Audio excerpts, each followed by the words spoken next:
চলো আমরা হচ্ছে এই মুরগিটার রাস্তার ওই পারে নিব, ঠিক আছে? চ্যালেঞ্জ ভিডিও, চলো চ্যালেঞ্জ হ্যাঁ। গেম। ওকে ওকে, যাও যাও যাও যাও যাও, দাঁড়াও গাড়িতে যাইতে হবে না? হ্যাঁ দাঁড়াও, যাও আল্লাহ। যাও যাও যাও যাও যাও যাও যাও, দ্রুত যাও, যাও যাও যাও যাও যাও যাও, দাঁড়াও দাঁড়াও দাঁড়াও দাঁড়াও দাঁড়াও দাঁড়াও দাঁড়াও দাঁড়াও, আল্লাহ কিভাবে বসলা, যাও যাও যাও যাও যাও একটুর জন্য যাও যাও যাও যাও যাও যাও যাও। গাড়ি Oh my কত God, কি দিক করলা দিয়ে তুমি? আসে। তুমি তো অনেক, ও মাই গড, ইউ কত help this rooster to to fry the chicken. এই জায়গায় লেখা ইউ হ্যাভ দিস রেস্টার কি rooster escape from the supermarket.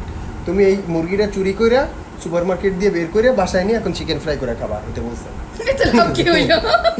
তুমি তুমি আমি যেটা বলছি ওটা মানে নেছো? না। তুমি আমাকে এত বিশ্বাস করছো? হ্যাঁ। বাহ বাহ, আমার বউ, বন্ধুরা, আমার বউ আমাকে অনেক বিশ্বাস করছে। সে বলছে, আমি এইখানে বলছি যে মুরগিটা ও হেল্প করছে সুপার মার্কেট দিয়ে পালানোর জন্য এবং ও বাসায় নিয়ে এটা চিকেন ফ্রাই করে খাই বলে। তাহলে তোমার এত কষ্ট করার কি দরকার ছিল? এটাই তো কথা।